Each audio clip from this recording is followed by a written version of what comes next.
Have a question. Where do I find the interpretation? Oh, I got it. I got a sign. Thank you.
Bienvenidos, bienvenidas, welcome, welcome everyone.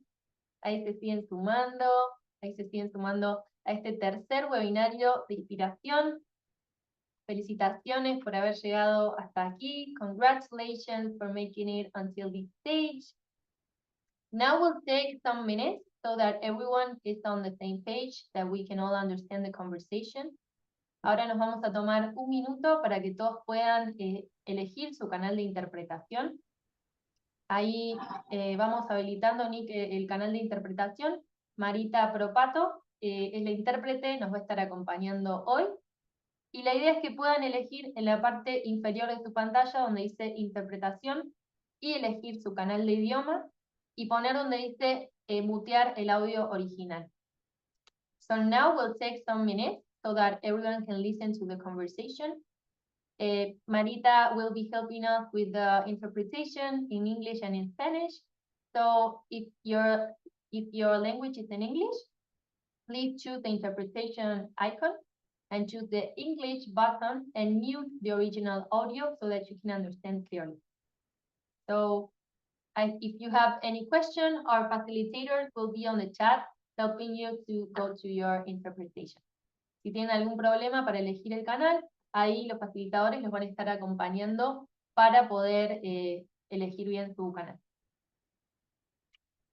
¿Ahí está funcionando? ¿Is interpretation working? Sí, perfecto, creo. Bien, buenísimo. Bueno, ahora entonces continúo en español. Les voy a contar un poquito de la agenda que tenemos para compartirles en esta hora. ¿Tanto? ¿Sí? Perdón, creo que está grabando un bot. ¿No estamos grabando nosotros? No, sí, puse a grabar. Ah, perfecto. Perfecto. Dale, gracias. Ahora sí que estamos grabando, así nadie se pierde la conversación. Gracias, Emi, por estar atenta. Bueno, les voy a compartir un poco de la agenda, de lo que vamos a estar compartiendo. Primero vamos a hacer un pequeño ejercicio de conexión, un tiempo para volver a nuestro propósito, un poco lo que nos trajo acá a participar del programa. Después vamos a compartir cuáles son los próximos pasos, dónde estamos en este momento. Y tenemos una invitada muy especial, que es Lucette James de Co-Creative. Vamos a tener una conversación con ella para que pueda inspirarnos un poco sobre lo que se viene, sobre redes de cambio, sobre poder intercambiar y trabajar en equipo. Y vamos a hablar sobre los próximos pasos.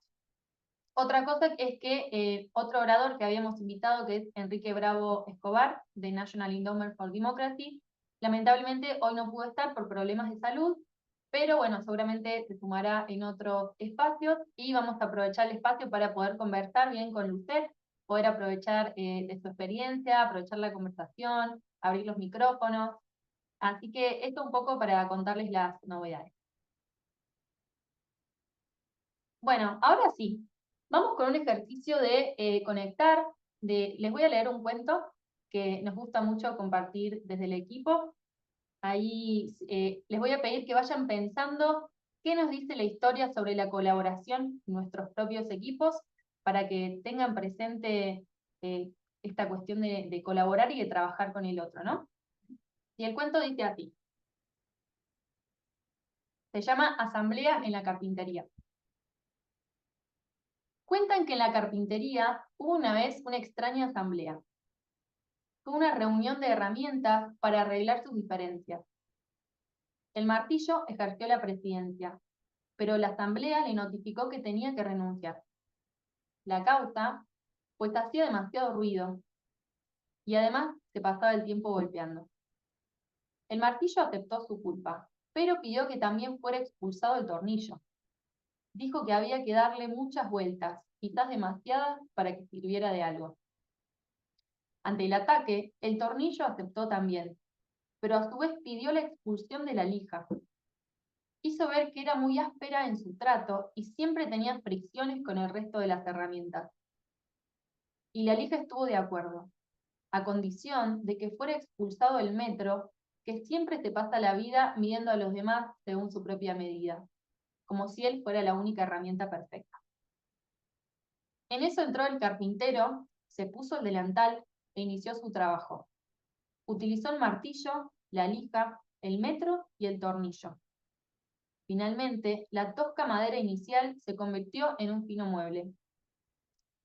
Cuando la carpintería quedó nuevamente sola, la asamblea reanudó su deliberación. Fue entonces cuando tomó la palabra el serrucho y dijo: «Señores y señoras, ha quedado demostrado que tenemos defectos, pero el carpintero trabaja con nuestras cualidades. Eso es lo que nos hace valiosos. Así que no pensemos ya en nuestros puntos malos y concentrémonos en la utilidad de nuestros puntos buenos. La asamblea encontró entonces que el martillo era fuerte, el tornillo unía y daba fuerza. La lija era especial para afinar y limar las asperezas, y observaron que el metro era preciso y exacto. Se sintieron entonces un equipo capaz de producir muebles de calidad. Se sintieron orgullosos de sus fortalezas y de trabajar juntos. Bueno, este fue el cuento que les trajimos para compartir. No sé si alguien tiene alguna reflexión al respecto, algo que quieran compartir en el chat. A ver, ahí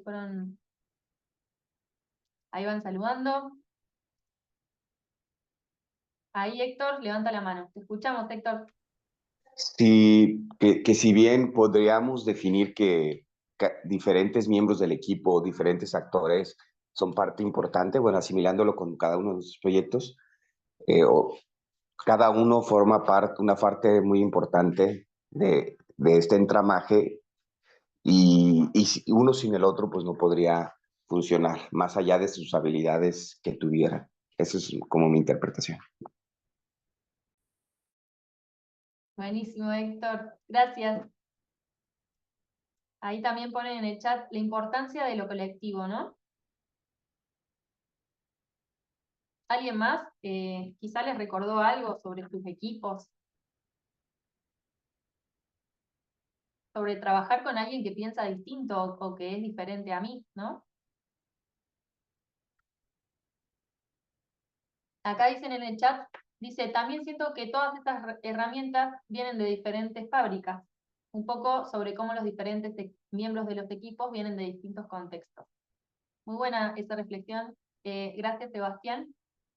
Un poco también todos traemos este contexto, esas miradas, y que a veces en el intercambio con el otro todo eso se ve, ¿no? Importancia de la escucha. Por ejemplo, acá también pone Charles en el chat, el talento y el valor agregado en el equipo, ¿no? De cada uno. Valorar al otro, ver lo que está sumando el equipo, ¿no? En vez de los defectos. También Jackie pone en el chat, nuestro expertise es diferente, pero cuando hacemos sinergia, creamos una única solución. Bien. Buenísimo. ¿Alguien más? Se pueden levantar el micrófono si quieren, pueden escribir en el chat.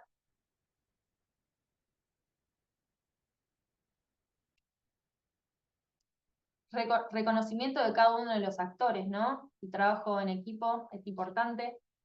Qué bueno que van saliendo todas estas reflexiones porque justo entramos en una misión central, ¿no? Para el trabajo en equipo, para colaborar. Acá también ponen en el chat, la colaboración es muy efectiva, fue muy efectiva porque cada herramienta hizo su trabajo de manera perfecta. Buenísimo. Bueno, dejamos abierto el chat por si surgen más ideas o reflexiones, simplemente para que se queden con esto que es muy gráfico. Es una historia simple pero gráfica en donde nos ayuda a pensar un poco en las diferencias de cada Buenos uno y lo que días. podemos exportar, ¿no? ¿Sí? Sí, ¿All buenos right? días.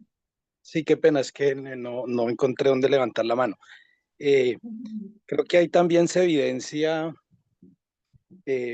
formas de relación de la sociedad o de los diferentes grupos humanos, a veces desde la rivalidad, desde la competencia, desde los conflictos, desde negar y desconocer al otro, hasta que se encuentran metas, propósitos y apuestas en común, intereses colectivos, un beneficio común, y eso permite pues alinear los esfuerzos, reconocer al otro, trabajar en equipo y la sinergia.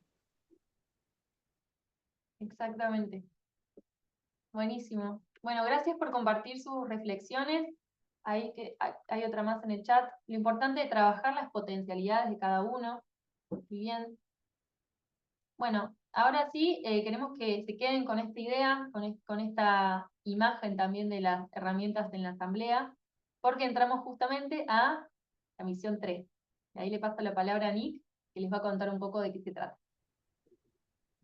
Bueno, hola, ¿cómo están? Qué lindo volvernos a encontrar en este espacio donde podemos intercambiar experiencias, escuchar nuevas voces, ¿no? Hoy vamos a tener el honor de escuchar a Lucet, que tiene tantos años de experiencia en lo relacionado con la co-creación y la colaboración. Primero, felicitarlos por el trabajo que vienen haciendo. Miren todo lo que ya venimos avanzando, ya pasamos por el armado de equipo, construir ese equipo de diseño, construir un espacio donde se puedan unir las distintas voces, las distintas miradas, las distintas experiencias para empezar a trabajar, como decía recién Beltrán, con un objetivo común, y donde pudieron empezar a entender un poquito más sobre ese problema complejo que ustedes hoy quieren abordar y hoy quieren transformar en su ciudad. Pasaron por la misión de alinear, donde las distintas herramientas de entendimiento del problema, de entendimiento cómo funciona hoy en día ese mapa de sistema, e identificar esos puntos de palanca, esos puntos claves, esas llaves claves donde ustedes pueden intervenir para empezar a generar un cambio en ese sistema que ustedes quieren intervenir. Están en un momento de validación territorial. Sabemos que muchos están hoy haciendo la validación territorial y algunos por ahí todavía no llegaron, pero no se preocupen.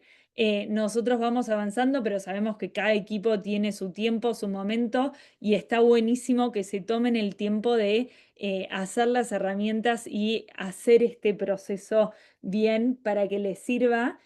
Como escuchábamos también en el otro webinario, que nos compartía el equipo de México, que el PIL le dio la estructura para 4 años después poder seguir teniendo las herramientas para poder construir esa solución. Entonces lo que buscamos es que justamente eso, ¿no? Se tomen ahora el tiempo de explorar, de salir a hacer esa validación territorial, de poder ir a escuchar a quienes están hoy haciendo o trabajando en ese sistema, en ese problema que ustedes también identificaron.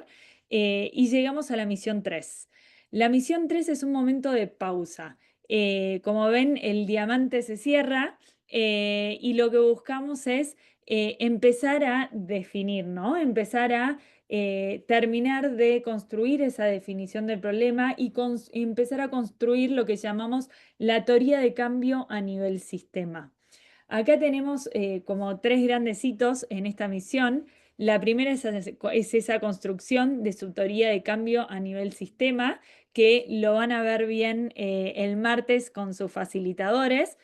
El segundo hito que vamos a tener son lo que llamamos las mesas de inspiración, donde ustedes van a poder contar todo lo que vienen trabajando, todo lo aprendido, y van a poder recibir una retroalimentación por parte de distintos expertos para poder fortalecer ese trabajo que ustedes vienen haciendo.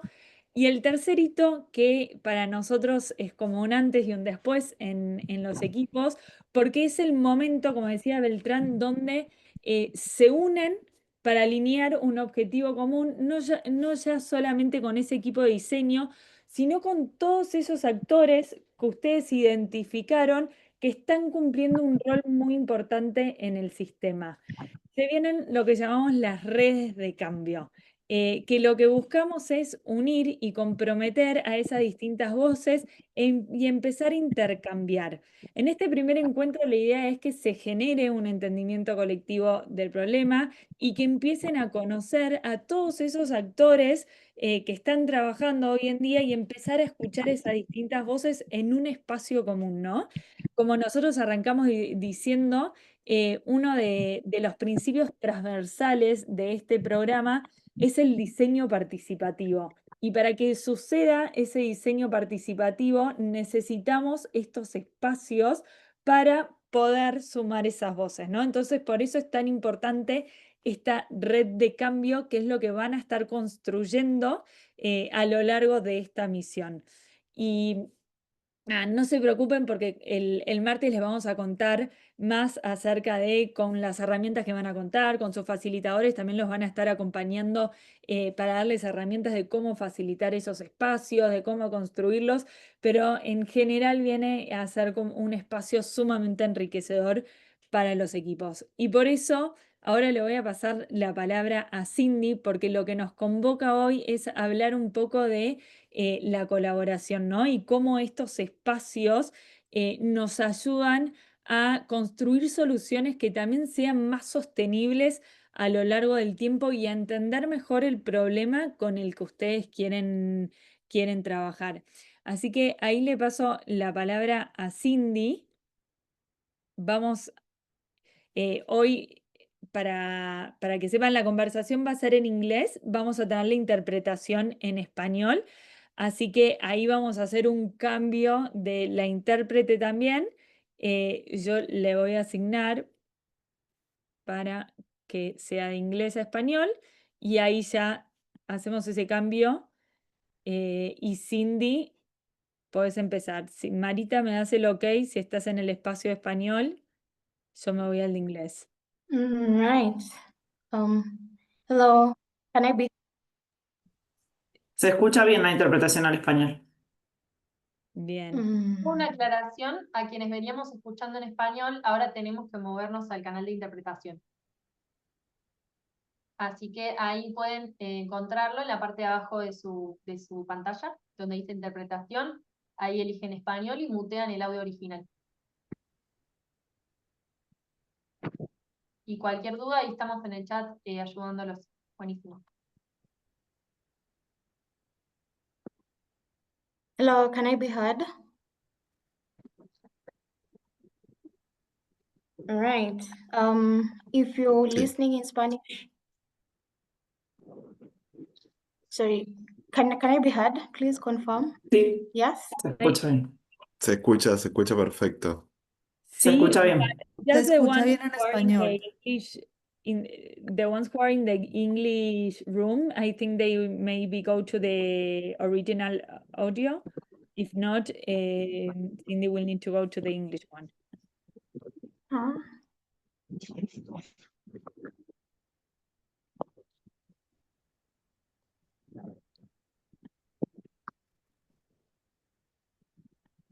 Sorry, Nick.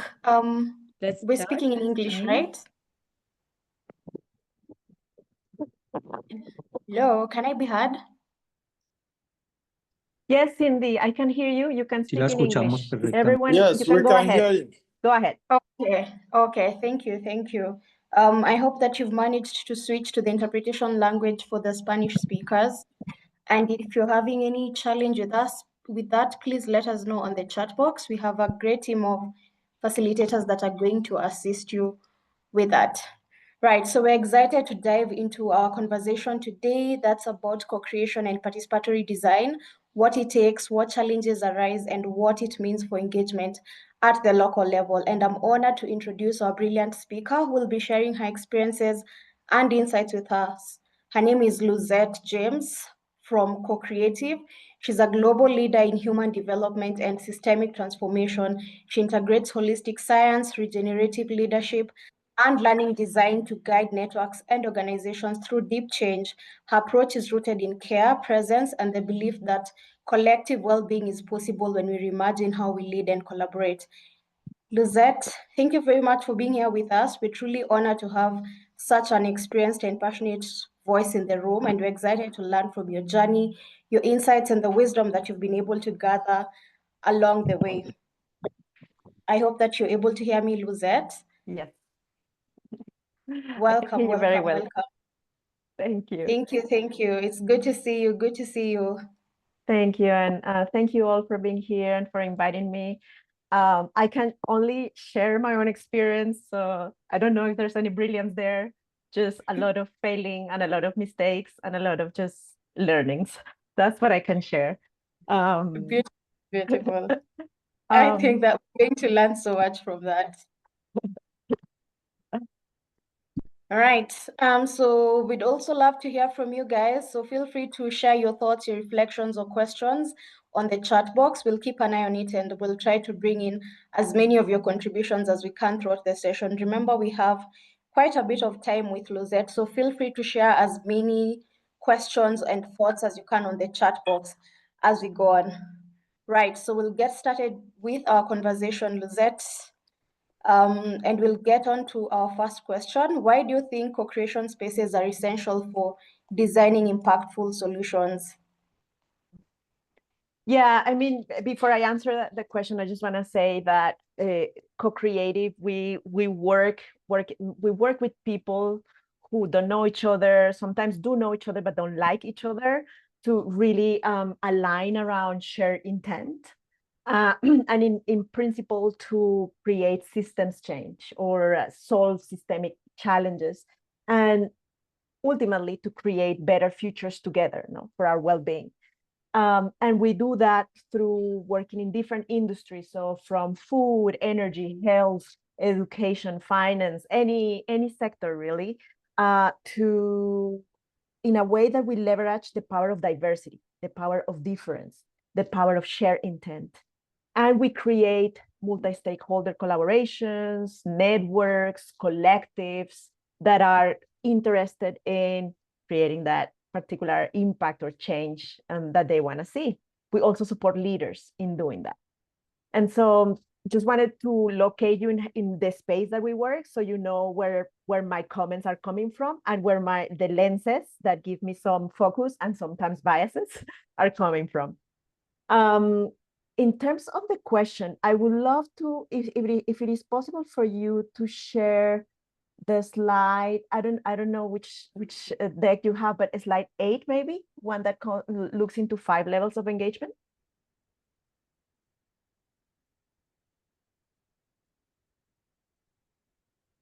It's not there.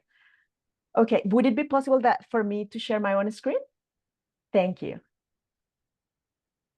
I did add this earlier today, so that might be why.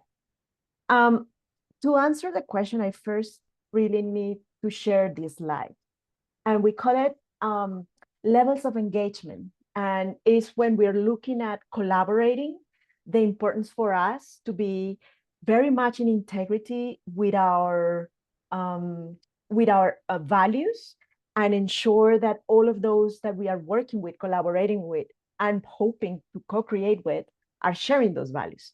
And so, for example, here in level 1, when we're working with somebody or when we are trying to collaborate, if we are in a space where we only inform the other about the things I'm saying, we need to understand that that happens in like just one-way communication, and that's not collaboration and it's not co-creation. If we are in a group and I take the leadership, for example, and I'm only leading and letting other people know, that's not co-creation. We need, and if that's how we are creating documents, for example, then we need to shift the way that we are doing so, because then people who are there with the intention of co-creation and are only informed are going to be disappointed or feeling excluded of what we're creating. There's also another level of working that includes consulting. So sometimes the consulting happens only to improve something. And so if we are in a group and I have an idea and I only consult the people around me, that also will generate the sense that people aren't really co-creating. It's more just, they were just asked things. Sometimes it could even feel like a little bit of extraction of information if you are not in agreement and have not contracted that what you are doing is consulting. So what is important here to say is that every level that I'm naming here is important. It's not bad or wrong. It's just different, and it's needed at different times with different stakeholders, right? And so when we go to level 3 here and we are involving others, that usually happens to evolve something that we are doing. Sometimes it could require mediation or negotiation, but it still is not co-creation. It's just I'm only involving somebody for a particular something that then will give me some input, right? Level 4 and 5 in levels of engagement are more the ones that, we're looking at when we're talking about first collaboration and then second co-creation.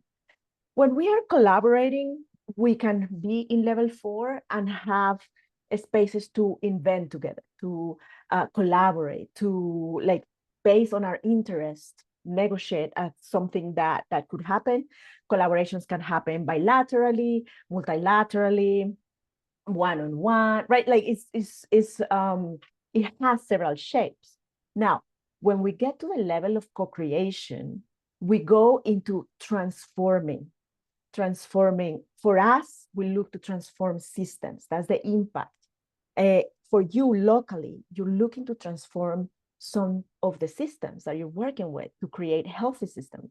Many systems are creating outcomes or results that aren't good for many people. So we always have to be evolving these systems, because even if we design the perfect system right now, with time and with the effects of some of those results, we're going to need to change those systems. The systems always need to evolve depending on the needs and wants of the people, of the communities, of what's happening globally as well, right? So everything is interconnected.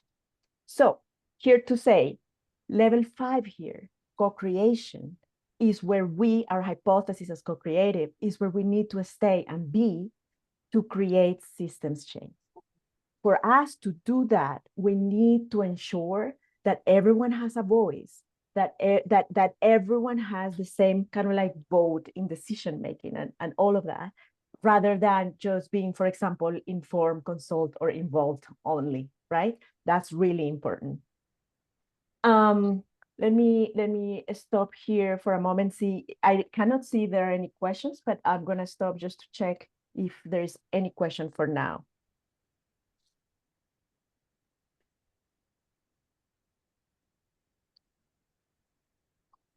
Thank you, Lizette. I think I can also chip in as you continue to speak. That sets a really great foundation for conversation today. Being able to understand the different levels of engagement in systems change and when to use each level with the different stakeholders. I think that is a really important perspective that you've shared with us. And I hope that, guys, you're taking notes as much as I am. So much to learn from Lizette today. Right, so I think we can move to the next point. We can shift to some of the realities on the ground. What happens when co-creation gets challenging? So for example, could you share a time when you faced challenges during a co-creation process and how you navigated them, Lizette? Yeah, this, I think that co-creation, one more thing. One important thing to say around both collaboration and co-creation is that it's not easy. And first, second, we don't always have to do everything in collaboration or co-creation. We really have to have discernment as to when we do this, because in the 60 plus multi-stakeholder collaborations that we've done through the years, many of them are multi-year, multi-generational. It needs, budget for all of that. So it really requires a huge commitment from the people who are doing it. And most of the time are people leading these networks are people who are highly impacted by those systems that need to evolve or be transformed. So challenges are everywhere when we are collaborating and co-creating, because it's not easy to do. And again, we don't have to do it always. Now, when we decide to go for it, because we know that we're going to create that system change, we know it's possible, we have, a shared intent with the group of people that we're working with, we know that it's diverse enough that it reflects the diversity of the system that we're changing. We know that we're addressing a complex issue, and that because we have diversity, we can see the different points of that system. And we know that it requires action that is kind of like multifaceted and that addresses different parts of the problem. When that's happening, then we will observe some challenges. First, because we have diversity, we will have different stakeholders bringing competing priorities, right? That's first. What happens when that happens?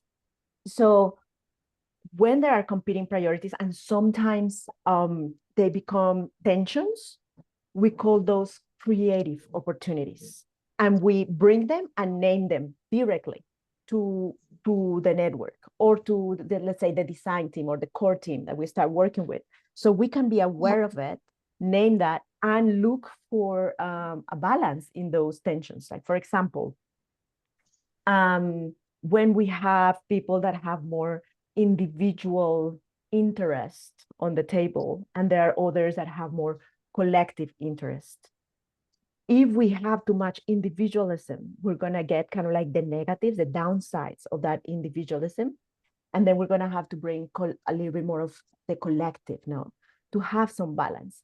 If we only do collective, we're going to miss a lot of individuation and distinguishing and difference that is also important to have in our systems.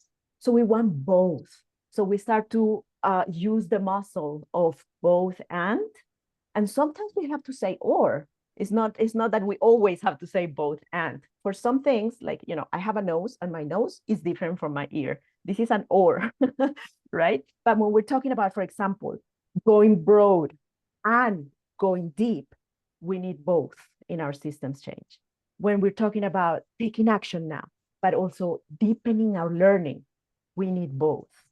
When we are talking about, for example, short-term gains and long-term priorities, this is a big tensions that we face. And I'll go into more detail with this last tension, because another common challenge is the power dynamics that affect participation.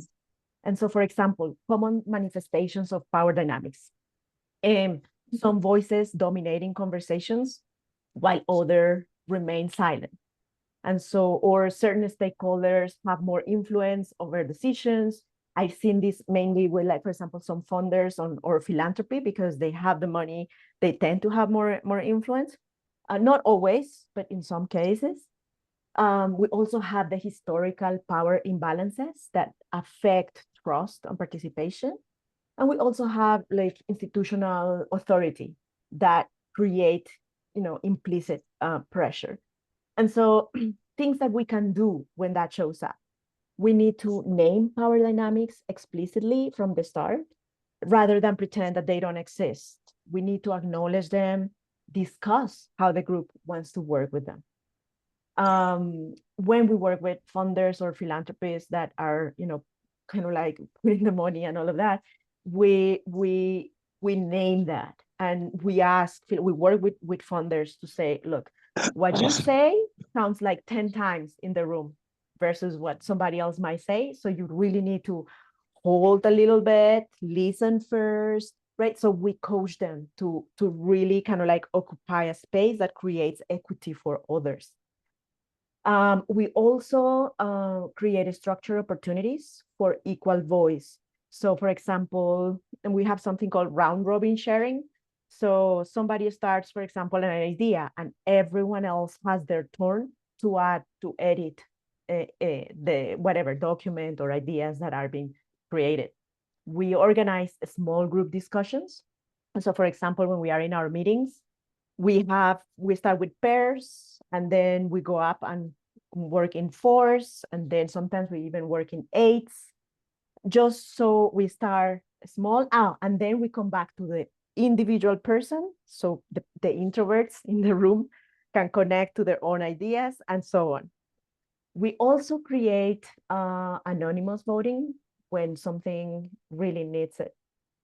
When we are facilitating, as facilitators, we're also always paying attention to who speaks first and most often. And we sometimes ask those with more positional power to speak a little bit less or last.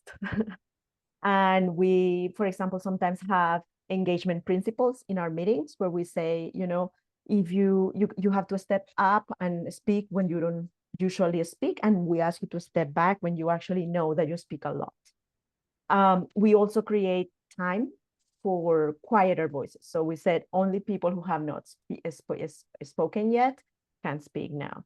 Things like that to ensure that there is equality in that sharing. There is another big thing here, and it's called resistance to new ways of working. Because of course we come here, like we started our meeting reading a tale, which was lovely, but not all groups are open to it. So sometimes we face skepticism about the new approaches, attachment to old ways of working, or fear of losing control or influence. And there is also a concern about the time that is invested in meetings. So we try to work with resistance as information rather than opposition. So usually when there is resistance, there is wisdom that needs our attention, because what we ask is, what is behind the resistance?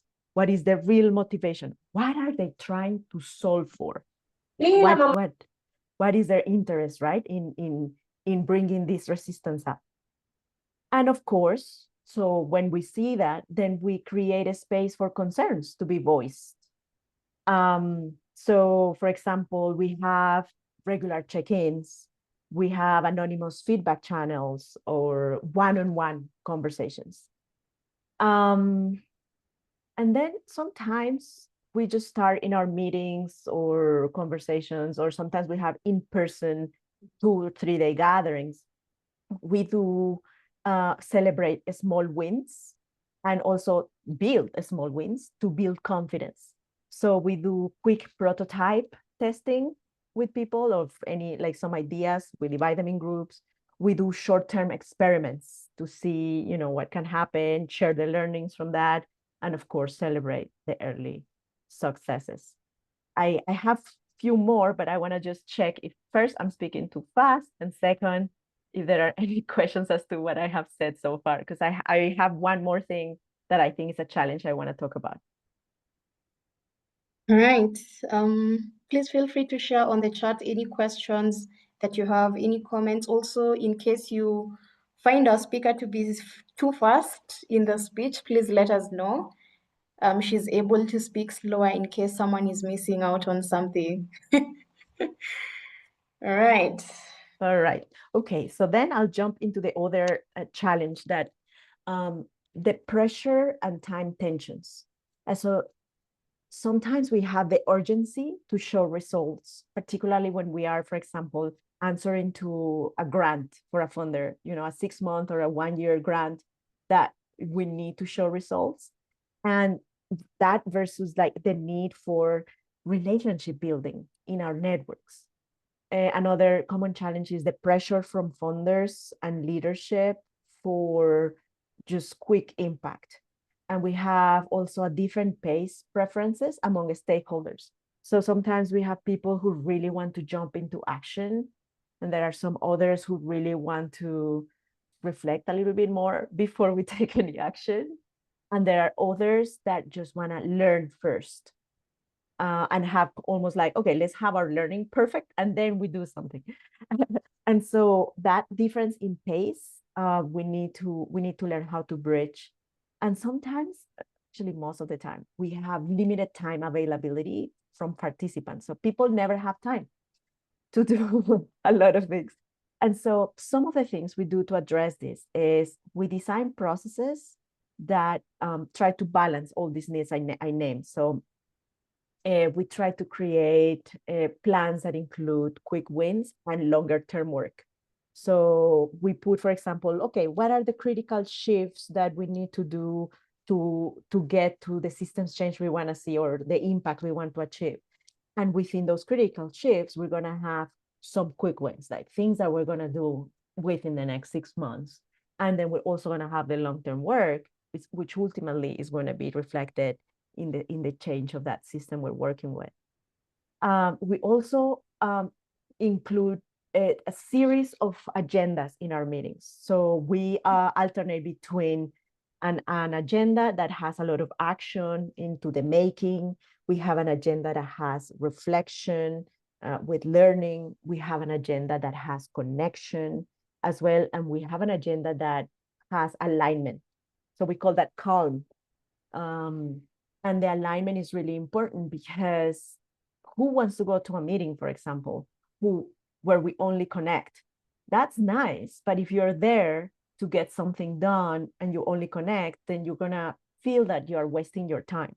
So we really need to try to balance this time in all these agendas. We also have to be very transparent about time trade-offs. So for example, we have to say what is gained and what is lost if we go into like a different pacing, or if we focus today on reflection and we're not focusing on action, right? And we also make explicit our choices about where we're investing our time, so people don't feel like they're wasting it. That's really important. And obviously regular preview of progress and priorities. I think that that's the all the challenges I really wanted to highlight with some strategies, because sometimes, because one of these, we've seen networks not work. I actually had one this week and I feel very sad about it. So yeah, that's it. All right, thank you, Lizette. I can also see that on the chat we have Charles saying, thank you for sharing.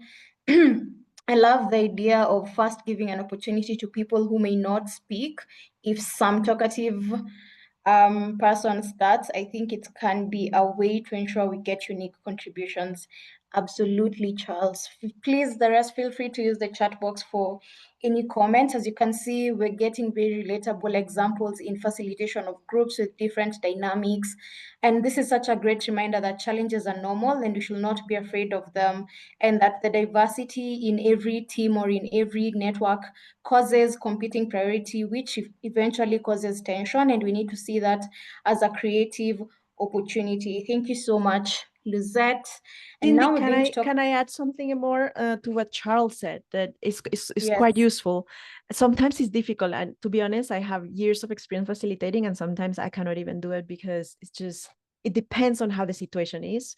But ideally, when, for example, somebody really speaks a lot and they're particularly connected to a value or a thing, right? Again, I let me just use individualism and collectivism just now.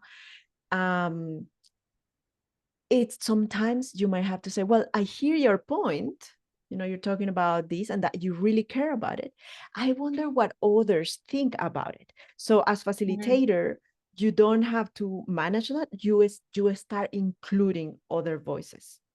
And or if no one wants to speak it, you can also say, oh, I wonder what would we be missing if we don't include collectivism, right? So you bring the polarity, the other tension, because usually in collaborations and well, in life, values come in pairs. It's not just one. Sometimes when we say, let's move from individualism to collectivism, we need both. It's just that we have, at least I live here in the United States, we have way too much dominance on the individualism. And that's why the minorities, the collectives, like are suffering so much. But if we only had collectivism, then what happens with the beauty of the individual, our individual gifts, our sense of understanding the world with diversity, right? We need both. And that's as facilitators. And in creating our own solutions, we really need to learn how to bring all these multiple perspectives that will enrich our work. That's it, Cindy, I'm done. All right, thank you. Really great reflections. Okay, so now we'll talk a bit about the practical side of how we create these spaces and what are some of the tools or practices that you recommend for creating effective and safe co-creation spaces. Yeah, let me, I wanna share my screen again. Because I want to show a few ones, and my slides are to be shared. Everything that Co-Creative has is open source. We care about people having access to this and using it. So first, I want to talk a little bit as to how we understand collaboration, right? And on the right-hand side here, this is the type of collaboration that we work to foster, all right? Collaboration as usual is on the left, but I'll, in the interest of time, I'll work more on the right-hand side. We believe that having a powerful goal that is shared is really important. Without shared intent, it's really hard to start something, because then you need to invest a lot of time having that shared intent to have that alignment that will kind of like get you through the challenges. And of course, that shared intent, that goal will evolve with time. So we also need to be highly selective in choosing our participants. And this may sound a little bit counterintuitive because you're like, oh, what do you mean? Aren't we inclusive? And I'm going to say exactly so. Because we're inclusive, we need to be selective. Why? Because when I make an open invitation and I just invite whoever wants to come, first, I don't know their level of commitment. Second, I'm only going to attract the people that are like-minded and my friends to join me. But the people who are in other parts of the system that I am not familiar with, that might be even more impacted by that system, that might not even be the ones invited to the table ever to talk about that system, those are the ones I need to make an effort to invite. So if I, for example, hold a meeting and I invite, the nonprofit leaders and the government leaders, and they are actually paid to, because it's part of their work to come to these meetings. But then this system is affecting a member in the community. And I don't invite that member of the community, but sometimes I can invite the member of the community, but she's not being paid for that. She has to pay to come to join us, and maybe doesn't have childcare. So where does the child go, right? So when I'm selective, when I'm creating those meetings and I'm inviting the members of the community that are impacted by those systems, I have to cover their needs. That's the selection that we're talking about. So we can create more equity, a space for people to participate in these conversations. We need to get the whole system in the room. It connects to what I already said, all parts of the system, not only the funders or the nonprofit that is working on it. No, everyone. We need to work in real time with everyone in the room, and leverage political and cultural tensions. Hopefully, we need to build empathy and insights about what people are really experiencing. So we do a lot of interviews with the people in the systems. Finally, we build collective views from the whole system together. We make sense of the system together so we can enrich our shared intention, and we prototype our ideas as soon as possible. I have more slides, but I realize we have 6 more minutes left, and I want to check with Cindy if if I need to answer something else or somebody needs to take the microphone. Right, thank you. I can see Obi saying that I'm so happy for this presentation. We have some people who do not contribute, but then they don't accept other people's opinion indeed. So we'll quickly move to the final question so that we can get to hear as much as we can from you, Luzette. And then we'll take some questions if we have any that will be on the chat. Right. So for our last question, what have you found to be essential for building trust at the beginning of a co-creation process? Yeah, so we first start with one-on-one conversations before we go into group meetings, just to get to know one another and ensure that there is a little bit of or alignment around that initial goal that we start with. When we start with collaborations, we don't go there without a goal. Like usually 1 or 2 people have a goal, like then we go into force, right? And like we start expanding the circle, but there's usually kind of like a little bit of alignment there. When we are speaking, we're very honest and explicit about power dynamics. We let people name what are the power dynamics that they are seeing, what they would need to feel, that those dynamics are addressed. And then we have to create a plan on how to address them and agree on that. We create clear agreements on how we will work together. Commitments, right? Oh, well, maybe there is confidentiality, or maybe there is that, when there is something bothering us, we have to name it and solve it. Maybe we have a process where we clear disagreements, for example, and so on. We also ensure at the very beginning that if we say something, we follow through on those small commitments. So, for example, we have a design meeting in a week, And we said, by tomorrow, you will receive the agenda, the time, whatever. We send it by tomorrow. So we start role modeling reliability from the get-go. It's really important to build trust. And we, of course, make the space for people to share their hopes and concerns. Like when we start the meeting, sometimes we say, let's go into a round, share how you feel, or if you have any fear or any concern, and how could we address it? And we also focus a lot on building relationships before we jump into solutions, because okay, so systems are made of people, right? And everything is made of the relationships between those people, with ourselves, with others, with our planet, in the context that we live in. So the relational bit, I couldn't emphasize more how important it is. Trust building isn't just a warm-up activity. It's fundamental to the success of any co-creation, because what we want in our relationships is to be able to embrace the full humanity of the others that we're working with, including ours. Right. Thank you for that reminder that when we're dealing with people, it's very important to be relational. And in case you're wondering why you're having a challenge with your team, maybe you have some members who are not appearing so committed. Perhaps you skipped that step of commitment or agreement on how you're going to work together. And it would be good to always go back as we continue to learn from these spaces.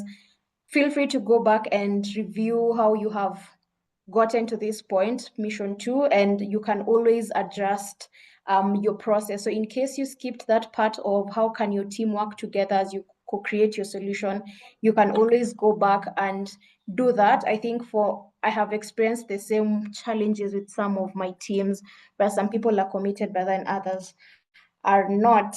Right, so that was the last question that we had. And before we close off our discussion, I'd like to open the floor to any reflections, any questions from our participants. And again, a reminder, feel free to use the chat and also raise your hand. We'd love to hear from you. I can see Jesse says, true trust is mutual and reciprocal. When people don't feel seen or heard by you, they won't trust and open. Most people are not shy when it comes to sharing problems that affect them. They just don't feel seen and heard enough to trust you enough with their problem. Without trust, collaboration and improvement will be difficult. Thank you so much, Jesse, for sharing that with us. Hector, I think you had raised your hand even before. We can take your question, Hector.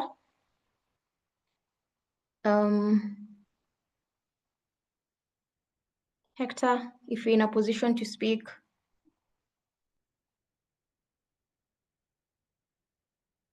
In case you're correct. speaking, yes, now we In can my hear you. case, the challenge is intergenerational. We are looking for a focus on a childhood. However, invalidation is part of a larger strategy to raise awareness about river care and different uses of water, urban, rural, agricultural, and industrial.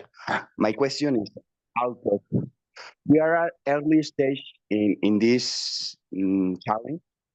It's right to focus on target group childhood. Given that systemic change is complex to address from the elites in, in, en otros abordajes, and I don't know how to say, but this is my question. Thank you. All right, thank you, Hector. I don't know if Luzette, you were able to get that. Luzette? I think I did. I think you're asking about how to address the challenge that happens in intergenerational groups where people have different approaches. I hope that I understood that correctly.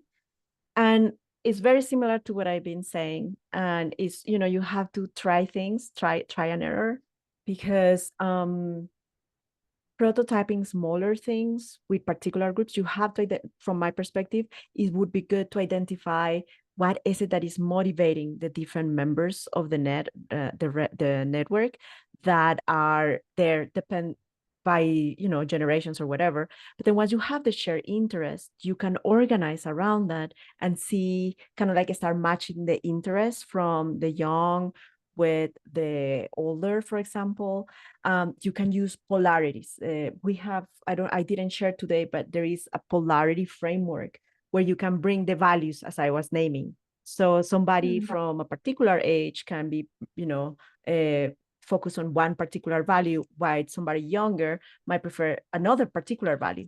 But if you name the two of them and you see how they complement each other and balance of those, that would be great. I mean, Nicole and Antonella, maybe we could have a session on polarities at some point, because it's just so beautiful to show the value of difference. Right. Thank you so much, Luzette and Hector, for your question. Swati, I can see your hand is raised. Please feel free to share your question, and that's going to be the last question we'll take. If anyone else has an additional question, please use the chat and we'll be able to share with our speaker, and we'll share back any responses she shares with us. Yes, Swati? Yeah, I just value the statement that you shared, that giving the honest what should I say, honest comment. So in our area in Kolkata, we are working with corporates, working with government, working with community and other organizations. So each and every stakeholders are coming with a different value system, different ethos and different space. So they are all are coming from a different background. So the challenge is picking up the challenges, solving the challenge, and taking the project in the same space where we also, as a organization, we also have some commitment to the donor. We'll have to show the result in a particular certain period of time. So this is one of the challenge, bringing all the stakeholder in the pace of our project time frame. That is a challenge that I face, but I respect the word that if you are honest in saying your problem, stating your problem, so probably collaboration is happening. But yes, we are facing the challenges trying to solve it. But if there are some tool which can easily solve that, it will be wonderful to learn. Yes, and maybe that also, the same tool can help the other person I just answered for. So we have two things that we use. Trying to get people aligned around that shared intent and that shared strategy. So we have what we call critical shifts. So together, everyone may have a different approach, right? But if we at least agree on the shifts that need to happen from today into the next, 2, 3, 4, 5 years, I don't know how long, right? And we say, we are right now, teachers are working way too hard right now. And then in the future, we want teachers and parents to collaborate to provide excellent education. I'm just giving you two easy examples, right? And then you have other critical shifts that the group agrees on. Then you can say, then you start having some alignment. At least we're seeing the same shifts we want to see in the future. A lot of us have that in common, right? But then the second tool we have is that we have 10 critical shifts. Now, how do we choose? We have something that is focus and frame. So we say, well, for now, we're going to focus on a couple of these for the short-term win, let's say for the next year. In the frame, we'll have the rest of the critical shifts, and we take them when we get there.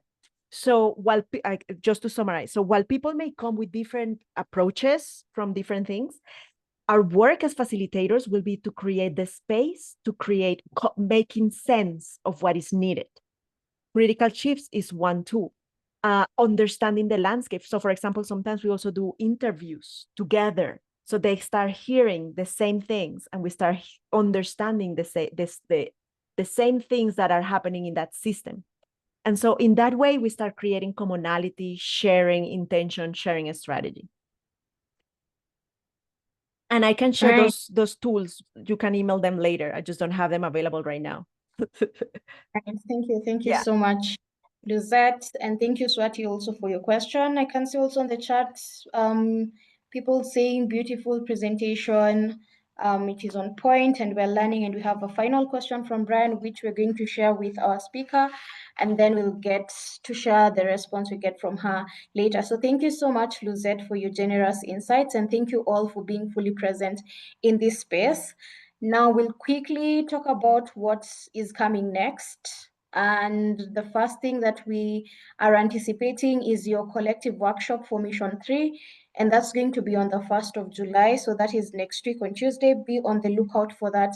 Also, your facilitators will communicate the same with you in case of any changes. And then we also have a tool delivery deadline on the July 21st. That's for Mission 3 tools. The deadline will be on 21st of July. Remember also, sorry, at the end of this month, you need to also submit your tools for Mission 2. And the last thing that we are looking forward to is the roundtables, which will be on the July 28th all the way to August 2nd. And you'll get to learn more about what roundtables are and also how to prepare for them.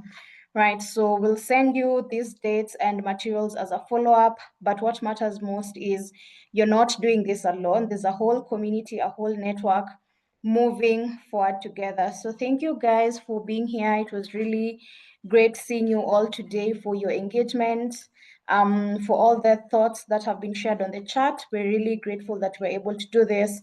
We're looking forward to our next session that's going to be in the coming month. So let's all see each other then. Thank you so much, Luzette. Thank you so much to the ANI team. And we'll see each other when we see each other in our next webinar. Thank you all. Be well. Thank